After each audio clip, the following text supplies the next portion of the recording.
નમસ્કાર વિદ્યાર્થી મિત્રો, અર્થશાસ્ત્રના વિડિયો લેક્ચરમાં આપ સર્વેનું સ્વાગત છે। પ્રકરણ 5 માં આપણે આજે એક નવા પ્રશ્નની શરૂઆત કરીશું અને પ્રકરણની ધીમે ધીમે પૂર્ણાહુતિ તરફ જશું। લાસ્ટ લેક્ચરમાં અત્યાર સુધીમાં તમે જે ખર્ચ શીખી ચૂક્યા છો એ ખર્ચને જરા ફરી પાછા યાદ કરી લઈએ। સ્થિર ખર્ચ, અસ્થિર ખર્ચ, પછી સરેરાશ સ્થિર ખર્ચ, સરેરાશ અસ્થિર ખર્ચ જે આપણે આ વખતે નથી એનો પણ અભ્યાસમાં છે, પછી કુલ ખર્ચ, એના પછી આપણે શીખ્યું હતું સરેરાશ કુલ ખર્ચ અથવા તો સરેરાશ ખર્ચ, એના પછી આપણે શીખ્યું તો સીમાંત ખર્ચ। તો આવા કુલ અત્યાર સુધીમાં ખરેખર 7 ખર્ચ આવે, જેમાંથી આપણે 5 શીખ્યા છે આ વર્ષે જે સિલેબસમાં છે એ પૂરતા। જે ટોપિક કાઢી નાખવામાં આવ્યા છે એ આપણે લીધા નથી। તો નવો એક પ્રશ્ન તમારી સામે તૈયાર છે, સરેરાશ ખર્ચ અને સીમાંત ખર્ચ વચ્ચેનો સંબંધ સમજાવો। બરાબર, તો સરેરાશ ખર્ચ અને સીમાંત ખર્ચ વચ્ચેનો સંબંધ કેને કહેવાય અથવા તો ક્યારે ઉપયોગમાં આવે? મોટા ભાગે આપણે જ્યારે પ્રકરણની શરૂઆત કરી ત્યારે જ કીધું હતું કે ખર્ચ વધારે પડતા ઉપયોગમાં ક્યારે લેવામાં આવે છે? કોઈ પણ પ્રકારના ખર્ચ ઉપર કોઈ પણ ઉત્પાદક કે ઉત્પાદન કરતા અથવા તો કંપનીનો માલિક ધ્યાન ક્યારે આપે છે? શા માટે આપે છે? તો કે સ્વાભાવિક છે, કોઈ પણ વ્યક્તિને પોતાની પ્રોડક્ટ જે વસ્તુ છે એની કિંમત ઘટાડવી છે, ઓછી કિંમત અથવા તો પડતર કિંમત ઓછી થાય અને એમાં નફો રાખીને ઓછી કિંમતે એ વસ્તુનું વેચાણ કરી શકે એવો પ્રયત્ન કરવો। તો કોઈ પણ ઉત્પાદક છે એ મોટા ભાગે આવા ખર્ચને ધ્યાનમાં લેતો હોય। હવે અહીંયા વાત કરીએ આપણે સરેરાશ ખર્ચની, તો ખાસ કરીને તમે ધ્યાન રાખશો કે સરેરાશ ખર્ચ પર કોઈ પણ ઉત્પાદક લાંબા ગાળા માટે ધ્યાન આપે, લાંબા ગાળે એમાં જે ફેરફાર થાય છે એના ઉપર ધ્યાન આપે છે। અને સીમાંત ખર્ચ એ ટૂંકા ગાળા માટે ધ્યાનમાં લેવામાં આવે છે। બરાબર, ટૂંકા ગાળામાં એમાં કેવા કેવા પ્રકારના ફેરફાર થાય છે એને ધ્યાનમાં લેવામાં આવે છે। બે વચ્ચે થોડું અંતર છે। સ્વાભાવિક છે કોઈ પણ ઉત્પાદક છે એ કઈ એક જ 2 વર્ષ માટે ઉત્પાદન ન કરતો હોય, એ લાંબા ગાળાને પણ ધ્યાનમાં રાખતો હોય, જેમ કે આવનારા 15 20 25 વર્ષ સુધી પેઢીનું ઉત્પાદન કયા લેવલ સુધી લઈ જવું, અને ટૂંકા ગાળાને એટલે કે અત્યારના સમયને પણ ધ્યાનમાં રાખતો હોય, બે સમયગાળાને ધ્યાનમાં રાખીને ચીજ વસ્તુનું ઉત્પાદન કરતો હોય। તો ક્યારે કયો ખર્ચ વધારે મહત્વનો છે અને આ બંને ખર્ચ વચ્ચે સંબંધ કેવો છે એનો આપણે અભ્યાસ કરવો છે। એની પહેલા આપણે ચર્ચા કરી ચૂક્યા છીએ સરેરાશ ખર્ચ કોને કહેવાય? તો કે કુલ ખર્ચને ઉત્પાદનના એકમો વડે ભાંગતા જે મળે એને સરેરાશ ખર્ચ કહેવાય। બરાબર છે, લાંબા ગાળે સરેરાશ ખર્ચ કેટલો થાય છે? મોટા ભાગે સરેરાશ ખર્ચ કેટલો થાય છે? તો કે કિંમત જેટલો થતો હોય છે। આપણે આગળ ઉપર શીખી ગયા છીએ, બરાબર છે, એટલે કિંમત જેટલો એટલે કિંમત હોય એના આસપાસ થતો હોય છે। બરાબર, તો કિંમત કેટલી મળે છે? વેચનાર વ્યક્તિને, ઉત્પાદકને વસ્તુની કિંમત કેટલી મળે છે અને સામે પક્ષે વસ્તુ બનાવવા માટે ખર્ચ કેટલો થાય છે એનું લાંબા ગાળે ધ્યાન રાખવામાં આવે। અને એવી જ રીતના સીમાંત ખર્ચ ટૂંકા ગાળા માટે, સીમાંત ખર્ચ એટલે કે ઉત્પાદનના એક એકમના વધારાથી ખર્ચમાં થતા વધારાને સીમાંત ખર્ચ કહેવાય। તો 5 વસ્તુનું ઉત્પાદન થતું હોય તો છઠ્ઠી વસ્તુનું ઉત્પાદન કરવું કે ના કરવું, તો એ વસ્તુનો ખ્યાલ એની અંદર આવે છે। બરાબર, આપણે વધારે અનુસૂચિને આકૃતિથી સમજીશું। પ્રસ્તાવનાની અંદર જે આવે એ બે વસ્તુ વિશેની વાત કરી દીધી। સામાન્ય રીતે આપણે અહીં લખવું તો લખી શકીએ કે પ્રસ્તાવના જે આવે છે, બરાબર છે, તો પ્રસ્તાવનામાં તમે શું લખી શકો? તો કે પ્રસ્તાવનાની અંદર તમે સરેરાશ ખર્ચ અને સીમાંત ખર્ચ વિશે લખી શકો। અહીંયા સરેરાશ ખર્ચ અને સીમાંત ખર્ચ વિશે તમે લખી શકો પ્રસ્તાવનામાં। જે આપણે વાત કરી કોને સરેરાશ ખર્ચ કહેવાય, કોને સીમાંત ખર્ચ કહેવાય, બરાબર છે, એક લાંબા ગાળાને ધ્યાનમાં રાખી લેવાય છે, બીજું ટૂંકા ગાળાને ધ્યાનમાં રાખી લેવાય, બરાબર। ત્યારબાદ આપણે એમાં જ લેવું હોય તો લઈ શકાય। એના પછીનો ટોપિક, બરાબર, વધારે સારી રીતે સમજવા માટે અનુસૂચિ અને આકૃતિ। અનુસૂચિના આકૃતિ ઉપરથી વધારે સરળતાથી તમને ખ્યાલ આવશે. ત્યારબાદનો જે ટોપિક છે બરાબર છે એ શું આવશે આપણે પછી લખીએ, કારણ કે એ બંને વચ્ચેનો સંબંધ આવશે બરાબર. પણ અનુસૂચિના આકૃતિ ઉપરથી તમને વધારે ખ્યાલ આવશે. તો અહીંયા આપણે પહેલા એની અનુસૂચિ બનાવીએ કે ભાઈ ઉત્પાદનના એકમ 1 2 3 4 5 અને 6. બાજુમાં કુલ ખર્ચ. અત્યારે કુલ ખર્ચ આપણે અત્યાર સુધીમાં જે લીધું છે એ લેવું હોય તો એ પણ લઈ શકાય બરાબર છે. અને હું અહીંયા એક બીજા પ્રકારનો ખર્ચ સામાન્ય રીતે લઉં છું બરાબર કે ભાઈ અહીંયા કુલ ખર્ચ 200, પછી બે એકમ થાય છે, બે એકમ એટલે કુલ ખર્ચ 350, પછી 450, પછી 600, પછી 850 અને પછી 1150. આ થોડું આંકડાને મેળ બેસાડીને કરવામાં આવ્યું છે બરાબર છે. છેલ્લે તમને કહું છું કે આપણે અત્યાર સુધીમાં કુલ ખર્ચ કરી લીધું, અત્યારે હું આ લઉં છું તમને વધારે સરળતાથી સમજાય એટલા માટે. શા માટે લઉં છું એ પણ તમને કહું છું બરાબર. કુલ ખર્ચ ઉપરથી આવશે સરેરાશ ખર્ચ. સરેરાશ ખર્ચ કેમ બને તો કે કુલ ખર્ચ છેદમાં ઉત્પાદનના એકમ. તો સરેરાશ ખર્ચ અહીં લખતો પણ જાવ એટલે તમને ખ્યાલ આવે 200 ભાગ્યા 1 એટલે સરેરાશ ખર્ચ 200. 350 ભાગ્યા 2 ઉત્પાદનના એકમ એટલે સરેરાશ ખર્ચ 175 બરાબર. 450 ભાગ્યા 3 એટલે સરેરાશ ખર્ચ 150 બરાબર છે. ત્યારબાદ 600 ભાગ્યા 4 એટલે કે 150, 15 ચોકુ 60, 850 ભાગ્યા 5 17 85 170 ભાગાકાર કરતું જવાનું છે બરાબર. અને 1150 ભાગ્યા 6 એટલે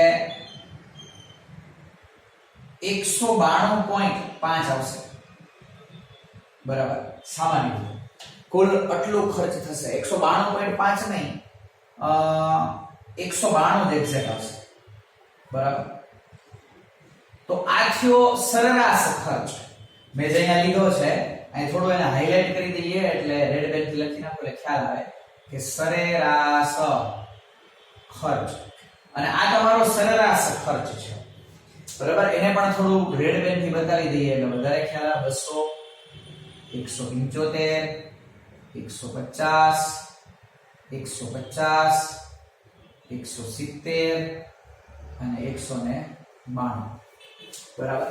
હવે એની બાજુમાં આપણે બનાવીશું સીમાંત ખર્ચ. સીમાંત ખર્ચ બરાબર.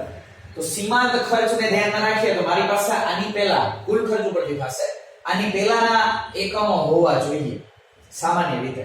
તો સીમાંત ખર્ચમાંની પહેલાના એકમો ન હોય એટલે તમે આમ પણ કરી શકો કે પહેલો સીમાંત ખર્ચ મળતો નથી.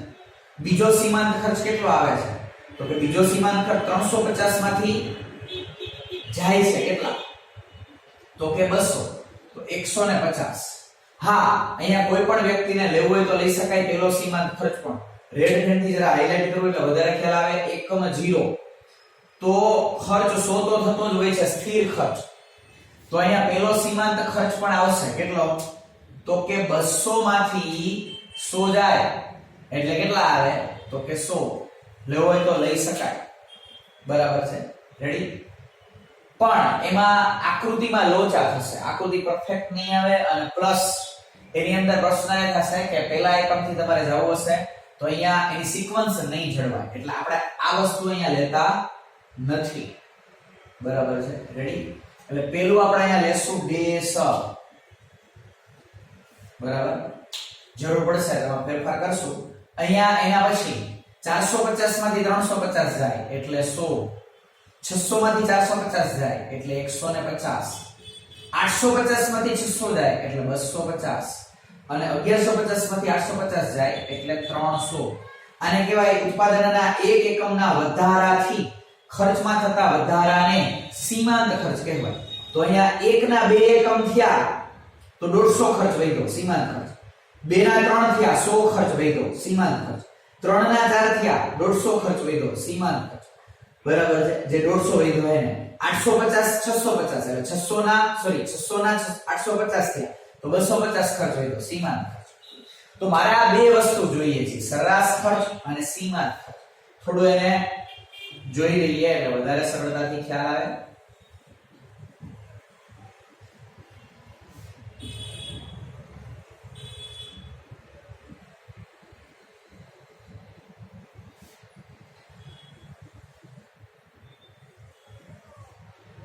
મારે અહીંયા બંને વચ્ચેનો સંબંધ સમજવાનો છે કયા બંને વચ્ચેનો તો કે સરેરાશ ખર્ચ અને સીમાંત ખર્ચો છે તો કુલ ખર્ચનું કાઈ કામ નથી કુલ ખર્ચ આપણે એટલે લીધો છે જેથી કરીને તમને સરેરાશ ખર્ચ અને સીમાંત ખર્ચ સમજાય તો એ ઉત્પાદનના એકમના આધારે હવે આપણે અહીંયા આકૃતિ બનાવીશું પણ આકૃતિ બનાવતા પહેલા આપણે જે જૂનો ખર્ચ લીધો તો જૂનો ખર્ચ બરાબર છે તો જરા જૂના ખર્ચમાં પણ આપણે ધ્યાન આપીએ કે અત્યાર સુધી આપણે જૂનો ખર્ચ કયો લીધો હતો આપડા જે સ્થિર ખર્ચ અસ્થિર ખર્ચ કુલ ખર્ચ પછી સરેરાશ ખર્ચ અને સીમાંત ખર્ચમાં જે લીધું હતું એ લેવું હોય તો પણ તમે એ પણ લઈ શકશો બરાબર આપણે લીધેલો છે કુલ ખર્ચ અત્યાર સુધીમાં કેટલો તો કે એક એકમે 200 પછી લીધો છે 260 પછી લીધો તો 310 કેમ 100 સ્થિર બરાબર છે 100 સ્થિર 100 સ્થિર 160 અસ્થિર બરાબર છે 100 સ્થિર 210 અસ્થિર પછી 100 સ્થિર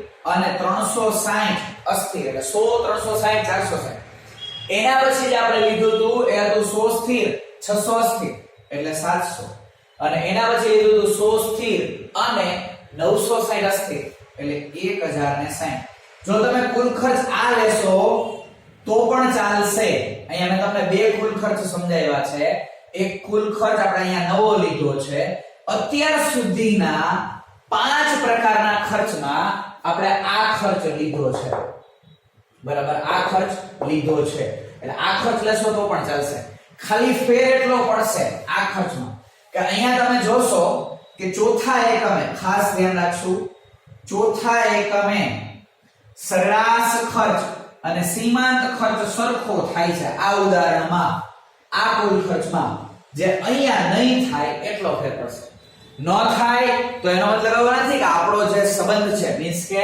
સરેરાશ ખર્ચ અને સીમાંત ખર્ચ વચ્ચેનો સંબંધ છે એ સ્થાપિત નથી થતો છતાંય સંબંધ તો સ્થાપિત થાય જ છે પણ ખાલી ફેર એટલો પડે છે કે ચોથા એકમે જે બે સરખું થાય છે એ અહીંયા સરખું નહીં થાય બરાબર માઇનોર એમાં થોડો ઘણો ફેર આવશે બીજું કોઈ ફેર પડશે નહીં ચોથા એકમે આ ઉદાહરણ પ્રમાણે ચોથા એકમે 150 તો થશે જ બરાબર છે સામાન્ય રીતે કયો તો કે સીમાંત ખર્ચ 150 થશે પણ સરેરાશ ખર્ચ છે ને 115 થશે બરાબર એટલે અહીંયા થોડું ડિફરન્સ આવશે બીજો કોઈ ફેર નહીં પડે તમે આ લેવું હોય તો આ પણ લઈ શકો છો તો અહીંયા સીમાંત ખર્ચ બદલશે બરાબર છે અહીંયા સરેરાશ ખર્ચ પણ બદલશે કારણ કે કુલ ખર્ચ બદલે છે કુલ ખર્ચ બદલે એટલે બધું બદલશે હવે આપણે જઈએ અહીંયા આકૃતિમાં અને એનો સંબંધ જે છે એ જોઈ લઈએ કે બંને વચ્ચે કયો સંબંધ છે અથવા તો કેવા પ્રકારનો સંબંધ છે બરાબર આ x અક્ષ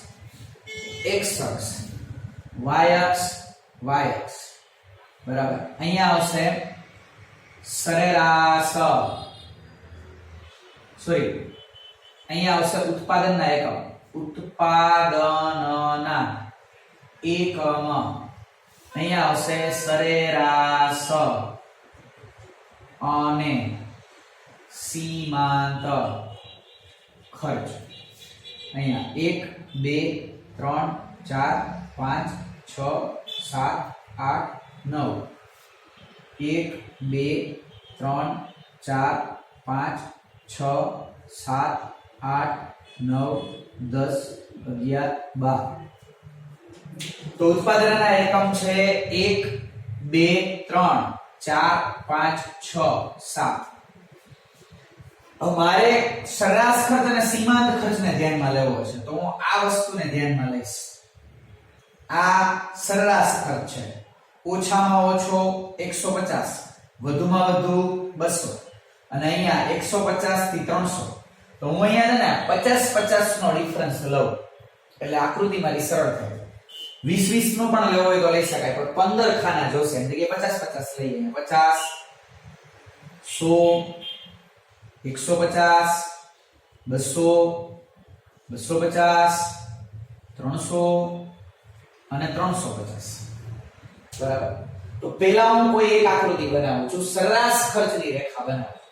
તો સરેરાશ ખર્ચની રેખામાં એક એકમે સરેરાશ ખર્ચ 200 છે. આ એક એકમ સરેરાશ ખર્ચ 200 બરાબર. બે એકમે સરેરાશ ખર્ચ 175. જો આ વચ્ચોવચ્ચ છે ને 175 આવશે. આ બે એકમ અને આ મારો સરેરાશ ખર્ચ બીજા એકમે બરાબર. ત્રણ એકમે 150. તો આ 150 અને આ એકમ નંબર 3 બરાબર. ચાર એકમે ખર્ચ કેટલો? ચોથા એકમ. તો ચોથા એકમે પણ ખર્ચ 150. તો ચોથું એકમ અને અહીંયા ખર્ચ સેમ છે 150. પાંચમા એકમે ખર્ચ 170. હવે વધવાની શરૂઆત થઈ. પાંચમા એકમે ખર્ચ 170 એટલે અહીંયા ક્યાંક હશે. પાંચમો એકમ જરા જોઈ લઈએ. અહીંયા ક્યાંક બરાબર. આ પાંચમો એકમ 170. છઠ્ઠા એકમે 192 એટલે 192 છે એ આની પણ ઉપર આવશે બરાબર. 200 એટલે કે 175 ની ઉપર એટલે 200 થી થોડું નીચે એટલે મે બી અહીંયા ક્યાંક બરાબર. તો આ જે રેખા થઈ એ સરેરાશ ખર્ચની રેખા છે. અને આપણે રેડ પેન થી જોડી દઈએ.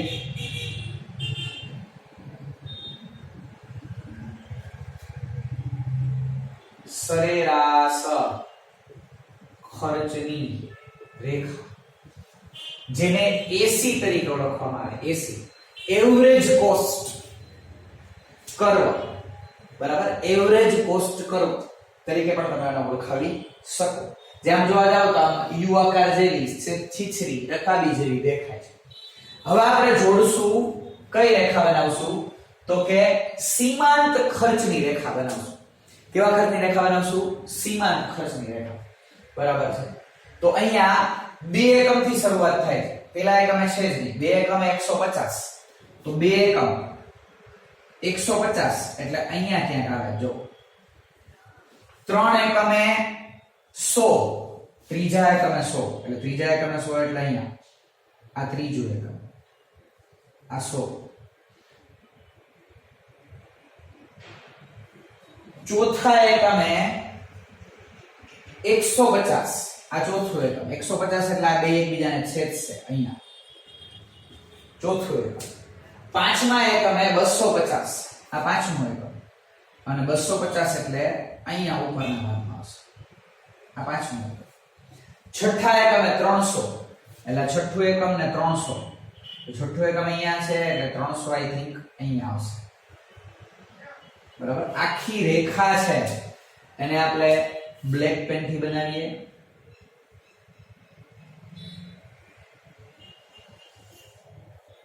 આ જે રેખા છે એને સીમાંત ખર્ચની રેખા કહેવાય. જેને MC marginal cost curve. MC એટલે માર્જિનલ કોસ્ટ કર્વ, એસી એટલે એવરેજ કોસ્ટ કર્વ તરીકે ઓળખાઈ શકાય. હવે તમે જોશો તો બંને એકબીજાને છેદે છે ક્યાં? તો એના માટે આપણે જરા અહીંયા હાઈલાઈટ કરી દઈએ. બંને એકબીજાને ક્યાં છેદે છે? તો કે અહીંયા બંને એકબીજાને વધારે સરળતાથી જરા આકૃતિ બને અહીંયા છેદે છે એકબીજાને બરાબર. તો આ ચોથા એકમે છેદે છે. ચોથા એકમ. તો અહીંયા આકૃતિ ના ત્રણ ભાગ પડે છે. ત્રણ ભાગના આધારે એના વચ્ચે સંબંધ નક્કી થશે. કેના વચ્ચે? તો કે સરેરાશ ખર્ચ અને સીમાંત ખર્ચ વચ્ચે સંબંધ નક્કી થશે. હવે અહીંયા સરેરાશ ખર્ચ અને સીમાંત ખર્ચ વચ્ચે સંબંધ આપણે સમજીએ. સરેરાશ ખર્ચ અને સીમાંત ખર્ચ નો સંબંધ. તો પહેલી કન્ડિશન શું થશે? ખાસ જોજો. પહેલી કન્ડિશન બરાબર. આ આકૃતિના ત્રણ ભાગ આ બિંદુથી પડે છે. આ આગળની તરફ છે આ ભાગ. આ એક્ઝેક્ટ આ જ ભાગ એટલે કે એકબીજાને જે છેદે છે એ ભાગ અને એના પછીનો ભાગ. તો અહીંયા તમે જોશો તો આને MC કહેવાય, આને AC કહેવાય, બરાબર. તો અહીંયા આપણે આમ નામ લઈ લઈએ કે ભાઈ MC અને AC, અથવા AC અને MC ગમે તે રીતે લઈ શકો, બરાબર, બે લઈ શકાય. તો અહીંયા તમે જોવો છો તો MC ખર્ચ છે એ નીચેની તરફ છે, એનાથી ઉપરની તરફ કયું છે તો કે AC ઉપરની તરફ છે, બરાબર. આ ઉપરની તરફ છે એટલે ખર્ચ વધુ થાય છે. તો અહીંયા તમે આમ કહી શકો છો MC કરતા AC મોટું છે, બરાબર, લેસ ધેન. આ ખર્ચ વધુ છે. હું અહીંયા આકૃતિના 3 ભાગ પાડ્યા છે આ બિંદુથી. તો અહીંયા AC મોટો છે, વધુ છે, અને MC ઓછો છે. એ આપણે હમણાં સમજીએ. પછી બીજી કન્ડિશન કઈ થાય તો કે નંબર 2, એટલે કે એક્ઝેક્ટ આ એકબીજાને છેદે છે એ કન્ડિશન. MC AC. અને ત્રીજી કન્ડિશન કઈ થાય બરાબર છે તો કે MC બરાબર AC લેસ ધેન ની જગ્યાએ શું આવી જાય ગ્રેટર ધેન. હવે આ જ વસ્તુ ગ્રેટર ધેન શા માટે આવ્યું ત્રીજામાં તો એ આપણે હમણાં લખશું, સમજશો એટલે તમને ખ્યાલ આવી જશે. બરાબર, MC મોટું છે AC કરતા, આ MC વધુ છે AC કરતા. આ જ વસ્તુને તમે આમ પણ લખી શકો છો, એટલે કોઈને પ્રશ્ન ન થાય, કદાચ આડાવડું આપ્યું હોય તો વાંધો ન આવે. AC MC AC MC AC MC average cost marginal cost, બરાબર છે. તો અહીંયા પહેલી કન્ડિશનમાં શું થાય છે તો કે MC એટલે આ રેખા ઈ નીચે છે, મોટી કઈ છે તો કે સરેરાશ ખર્ચની રેખા. તો આમ થાય, ખાલી નિશાની ચેન્જ થશે, બીજો કોઈ ફેર નહીં પડે. અહીંયા અને આમ બે વસ્તુ તમારી સામે મૂકી છે એટલે તમને ખ્યાલ આવે. અહીંયા બંને વચ્ચેના ખર્ચના સંબંધની દ્રષ્ટિએ આપણે જઈએ તો અહીંયાથી એનો ખર્ચનો સંબંધ તમને ખ્યાલ આવશે, બરાબર, કે જે ચોથા એકમે બંને સરખા થાય છે. અહીંયા જોજો, બરાબર. એટલે ખરેખર ઉત્પાદકે ચોથા એકમે ઉત્પાદન અટકાવી દેવું જોઈએ, બરાબર. ટૂંકા ગાળા માટે ચોથા એકમે ઉત્પાદન અટકાવી દેવું જોઈએ. કારણ શું તો કે ચોથા એકમ સુધી ખર્ચ પેલા એકમે બીજા એકમે વધુ છે, ત્રીજા એકમે ઘટે છે, ચોથા એકમે પાછું બીજા એકમ જેટલું થાય. હવે જો ઉત્પાદન કરશે તો ક્રમશઃ ખર્ચ વધતો જશે અને ઝડપથી વધે છે. તમે જુઓ બે એકમમાં ખર્ચ ડબલ થઈ ગયો. એટલે અહીંયા જો પાંચમા એકમનું ઉત્પાદન તમારે કરવું હોય તો તમારે 100 રૂપિયા વધારે ખર્ચ કરવાની તૈયારી રાખવી પડે. એટલે ટૂંકા ગાળામાં અહીંયા ખર્ચ વધારાય નહીં. સેમ વસ્તુ સરેરાશ ખર્ચમાં જેમ જેમ આગળ વધતા જાવ છો, એક એકમે ખર્ચ 200 થાય છે, પછી ઘટ્યો, પછી સ્થિર થયો, પછી સેજ વધ્યો, પાછો વધ્યો. તો લાંબા ગાળે હજી આમ 7મો એકમ, 8મો એકમ, 9મો એકમ, 10મો એકમ લઈ શકાય, પણ ક્યાં અટકવું એ આપણે નક્કી કરવાનું છે સામાન્ય. તો આ વસ્તુ છે એ એના આધારે નક્કી થાય. હવે અહીંયા સંબંધની દ્રષ્ટિએ વાત કરીએ તો અહીંયા બંને વચ્ચે સંબંધ કેવા પ્રકારનો છે તો તમે જોશો કે ચોથા એકમે બંને સરખા થાય છે. એની પહેલાની સ્થિતિ એટલે કે આ સીમાંત ખર્ચ ઓછો છે, બરાબર. સીમાંત ખર્ચ ઓછો છે જ્યારે સરેરાશ ખર્ચ વધુ છે. એટલે જેને આપણે આમ દર્શાવ્યું MC બરાબર AC, એટલે કે AC ગ્રેટર ધેન MC, બરાબર. AC ગ્રેટર ધેન MC એટલે કે સરેરાશ ખર્ચની રેખા કરતા સીમાંત ખર્ચની રેખા નીચે છે, અથવા સરેરાશ ખર્ચ વધુ થાય છે. કેટલા એકમ સુધી તો કે 3 એકમ કે 4 એકમ, 4 એકમ સુધી સરેરાશ ખર્ચ વધુ થાય છે, બરાબર છે, જ્યારે સીમાંત ખર્ચ ઓછો થાય છે. એટલે કે સીમાંત ખર્ચનું પ્રમાણ ઓછું. ચોથા એકમે બંને સરખા થાય છે અને પાંચમા એકમથી સરેરાશ ખર્ચ ઘટે છે જ્યારે સીમાંત ખર્ચ વધે છે. આ સરેરાશ ખર્ચ નીચે તરફ છે જ્યારે સીમાંત ખર્ચ ઉપરની તરફ છે, એટલે કે વધતો જણાય છે. એટલે અહીંયા પાંચમા એકમથી ખર્ચના પ્રમાણમાં વધારો થાય છે. તો આ વસ્તુ એ 3 ભાગ પાડીને એને સમજાવી શકાય. હવે તમે આનો અભ્યાસ વધારે સરળતાથી તમને ટેક્સ્ટબુક ની અંદર પણ પ્રશ્ન આપેલો છે, એમાં પણ જરા જોઈ જજો એટલે તમને ખ્યાલ આવે. અહીંયા આપણે પહેલા લીધું હતું પ્રસ્તાવના, જેમાં બેને ખર્ચ વિશે સમજ્યા, જે આપણે ઓલરેડી આગળ ઉપર સમજી ચૂક્યા છીએ.